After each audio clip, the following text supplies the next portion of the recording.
Coming up on Amy and Dave's Friday Fix. I try to contact the other side by asking the big questions. What did you have for dinner?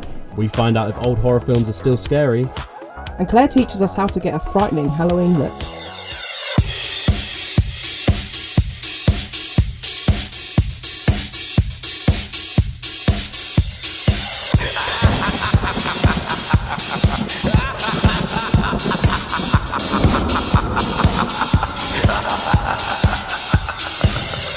Hello and welcome to our Halloween special of Friday Fix. As you just saw, we have some spooktacular treats lined up, and Joe Lenton will be joining us later with all this week's celebrity gossip. As always, if you've got anything to say about the show, you can get in touch on Facebook at facebook.com/FridayFix or via Twitter using the hashtag FridayFix.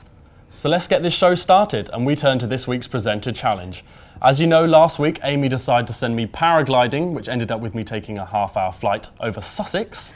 So Dave thought it would be hilarious to send his easily scared co-host to a set of haunted tunnels in Kent. Thanks for that. That's all right. Welcome to this week's Presenters Halloween Challenge. Today I am at Fort Halstead in Rochester, Kent. Now in a minute, me and the crew are going to go inside into the tunnels in complete darkness. Let's go have a look. This fort is said to be one of the most active haunted locations in Kent. With the tunnels being closed to the public, they have laid virtually untouched for years, up until today. The building itself was actually built by convicts in the mid-1800s. For the next 60 years, the fort was used by the military for the storage and production of ammunition for the war.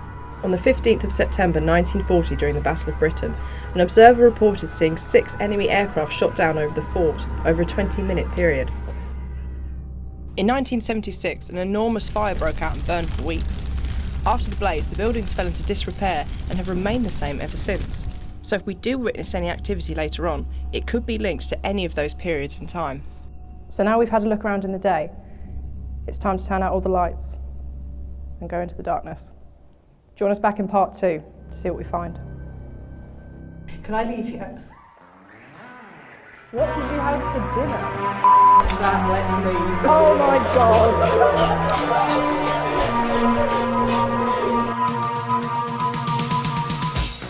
That must have been the scariest night of my life. I really can't wait to see what happens next now. Well, the second half of this week's presenter challenge is coming up later on. Now, who doesn't like a scary film? And as it's Halloween, we thought we'd take a look back at a classic creepy film and see if it can still scare audiences today. Nosferatu is a horror film released in 1922, created by the German director F.W. Murnau. The film is considered one of the greatest horror films of all time, but don't take my word for it. Here's an expert's opinion on what it's about and why it's so great. Well, it's about vampires, really. And it's about a whole lot more than that. But it's essentially a really significant film in relation to the horror genre.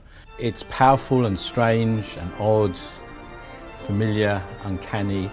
At its essence, it touches elements of the human psyche and human personality that are dark, mysterious, and remain, in a way, universal. Here at Friday Fix, we love a good classic horror film, but what do you guys think?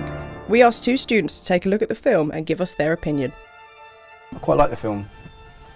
It was quite creepy, I could see it being quite terrifying when it was first released. Like when Count Orlok is walking up the stairs and you see his shadow ascending on the wall as he's going up. That image sticks with you. I thought it was a good film from an academic point of view, but it's not my own personal taste. I wouldn't sit at home on a Friday night with popcorn and watch it. Probably the highlight of the film would be when they're on the ship and they go underneath and they look and all the rats are coming out the crate because it's really creepy, and then he just sits up and he just rises out this crate and he's looking really creepy and horrible. I definitely wouldn't want to see that if I went downstairs on a ship. I think it can be argued that just about every development that one sees in certainly the vampire film and possibly in horror itself is prefigured in some way within Murnau's film. Horror has completely changed from the 1920s. It's a completely different thing now. There's so many genres, there's so many sub-genres of horror that I don't think people would be completely interested in it. I don't think it would be fair to compare it to modern films in as to whether it's better or as good, because different eras have different cultures, and this is definitely a product of the German culture of the time. Without a doubt, Nosferatu is the master, and it's possibly the greatest horror film of all time. Well, we're now joined by our entertainment expert and celebrity know-it-all, Joe Lenton, who's tracked down all the latest and best celebrity gossip for us. Hello. Hello, Joe. How are you? Thanks for coming. Very well. Nice to be back. Good. So our first story, James Arthur has quit Twitter. He has indeed. He has left Twitter in a rage because he just seems to be getting into fights with everyone these days. He's actually had a fight with Frankie Boyle and lost miserably, as one would expect when you fight with Frankie Boyle. He tweeted saying, hashtag love to my fans, but I'm coming off Twitter for good. HQ will be doing all my tweets from now on. Peace, in capital letters. So I guess he really means it if you put it in capitals. Well, like you said, if you're going to fight with Frankie Boyle, you're going to lose. In other news, Jessie J has a new album. Yes, her new album, Alive, is released tomorrow. Features the singles Wild and It's My Party, which are two singles that have done quite well already. Very good reviews, very high charting. It's been 2 years since she released her last album, which was Who You Are, did very well in the charts. This one's looking to do as well as that as well. So, yeah, pretty impressive. Track to download is I Miss Her, which is an emotional ballad. Very sad, but very nice. Excellent. So, more music news.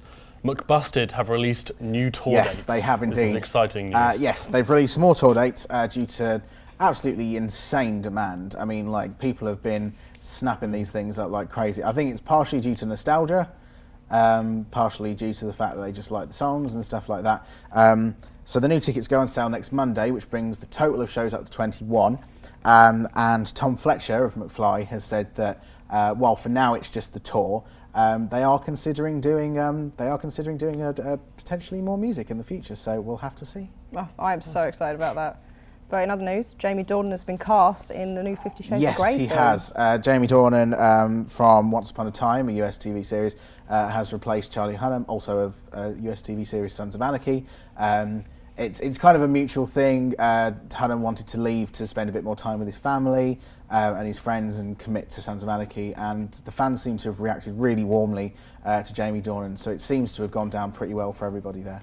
Okay, and finally, it's Halloween, so everyone's trying to sort their costumes out. Yes. What celebrities are dressing up? Well, let who's me tell hot, you, who's not? as always, every year you get some great costumes and you get some not so great costumes.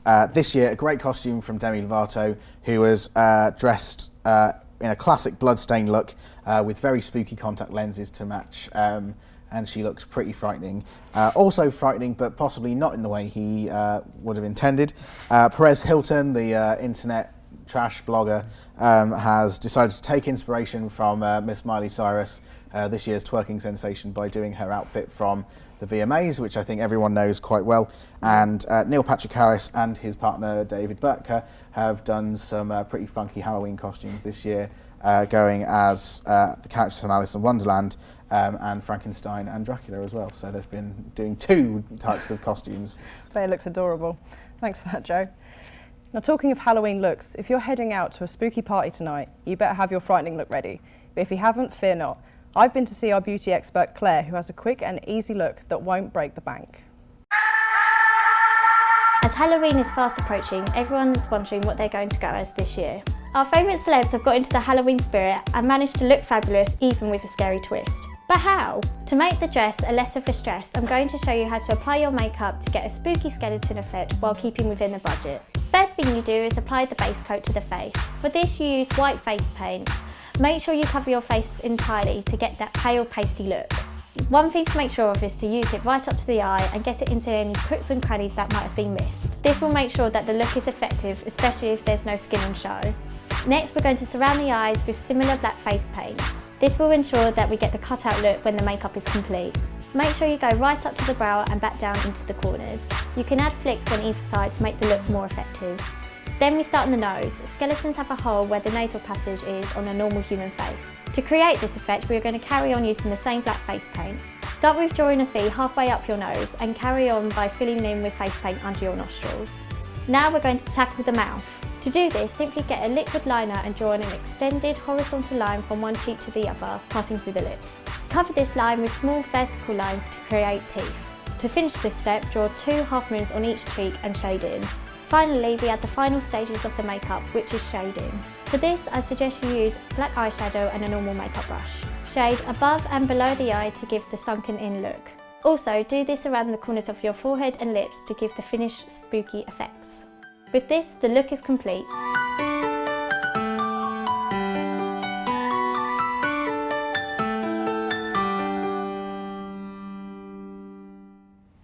Thanks, Claire. Next, it's time to return to this week's presenter challenge, where I've sent Amy to Fort Horsted in Kent, an active paranormal Victorian fort. In part 2, Amy and the crew are plunged into total darkness. Take a look at this.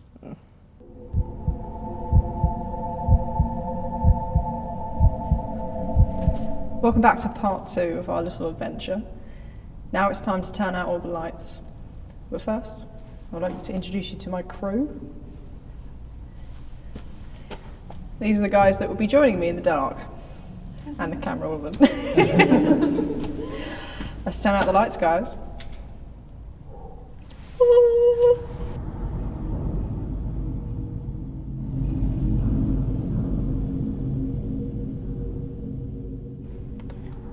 Is there anyone with us? Knock once if yes.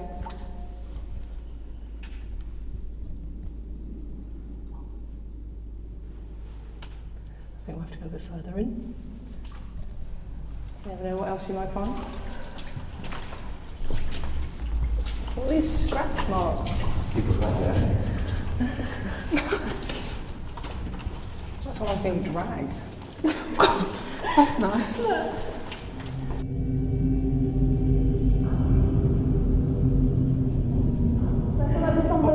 If you look down, it looks like a little person. Right, I'm going to put this behind me, and I'm going to cover the screen so no one can see it, because I don't want us all to get scared. Ready? 3, 2, 1.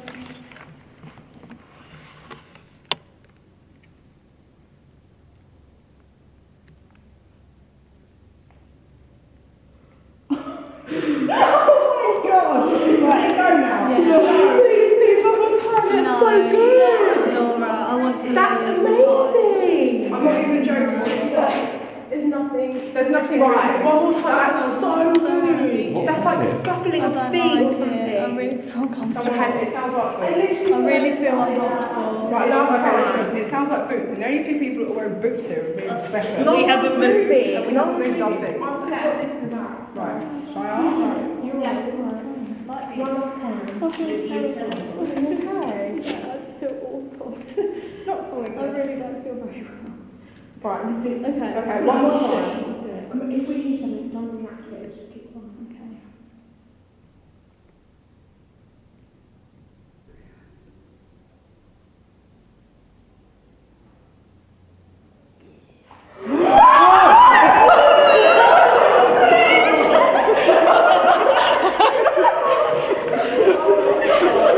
If you listen closely, our microphone may have picked up some paranormal activity. That's my challenge done. I've been scared witless and possibly seen some supernatural things. But unfortunately for my co-host, in a fortnight's time, he's going to have to do something similar. But you can get in on the action by going on Twitter and using our hashtag FridayFix. There you can suggest whatever you want. Seriously, whatever you want him to do. And he has no choice but to do it. Back to the studio. And if you want to see even more from this week's Presenters Challenge, head to the website bbc.co.uk/FridayFix. That's about it from us tonight, but a quick sneak peek at next week's show. Joining us live in the studio will be the one and only Katy Perry, who will be performing her new single, Unconditionally. Joe will be back with even more hot gossip, and we will have an exclusive first look at the Hunger Games Catching Fire. Thanks for watching, and we'll see you next week.